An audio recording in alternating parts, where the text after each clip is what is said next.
famous Yankee Flying Tigers in China.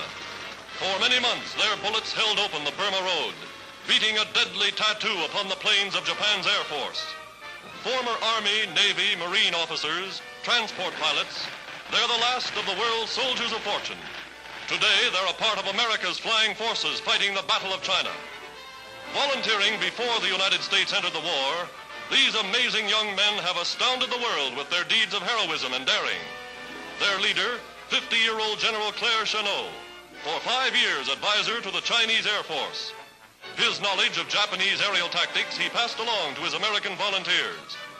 Taking off from airfields literally paved by hand, the Tigers score for their first 90 days of fighting 470 planes for 15 of the volunteers. 50 grinning Tiger Shark planes, wired together with spare parts from 50 more, were all they had to start with. Fighting in teams of 2, they concentrate their firepower. One reason for their amazing success against seemingly impossible odds.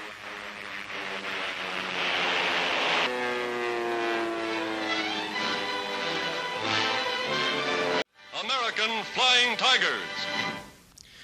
The Flying Tigers, 1941-1942. The American Volunteer Group was authorized by a secret order of President Franklin Roosevelt to help the Chinese defend against the Imperial Japanese who had invaded China in 1937. 300 men and women were recruited from within the ranks of the U.S. Armed Services to join what became known as the AVG.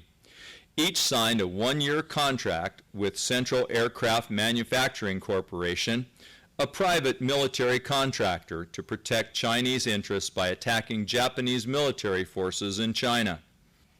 In the spring and summer of 1941, they boarded ships sailing from the west coast of the United States, traveling incognito as missionaries, planters, and circus performers. Their disguises were meant to mask their true mission and to protect FDR's covert effort to keep China from falling to the Japanese without providing Japan a politically acceptable excuse for declaring war on the United States.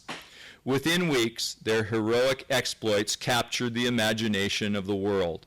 The Chinese called them Fei Hu for the shark's teeth painted on their P-40 airplanes. The world knew them as the Flying Tigers.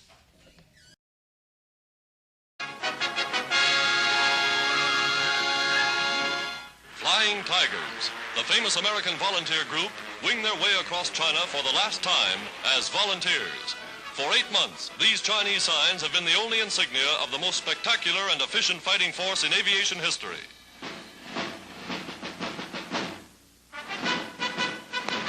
Now, wearing the emblem of their native land, the U.S. Air Force, they become regular officers with American flying forces fighting in China. A flag for every plane shot down, 200 in less than 4 months. Leader of the volunteers, Brigadier General Chennault, now promoted to command all American flying forces in China. Here he outlines the field of operations. With flags and souvenirs, a grateful Chinese people pay simple tribute to the airmen who have done so much to clear the skies over their embattled land.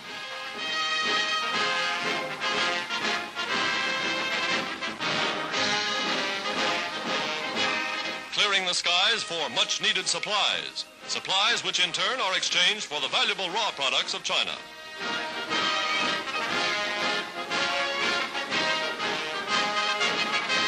Losing no time, the new command plots the strategy of attack. By an elaborate far-flung system of Chinese listening posts, word is flashed, Japanese planes on the way, and the red ball goes up over the field.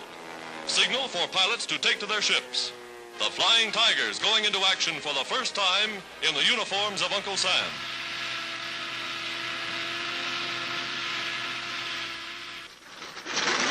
Newly assigned pilots go with the veterans. Schooled in the fighting tactics, Chennault has proven superior. Roaring aloft, they seek the enemy, their flying generals still at the controls. The new American Air Force over China, carrying on the tradition of the famous Flying Tigers.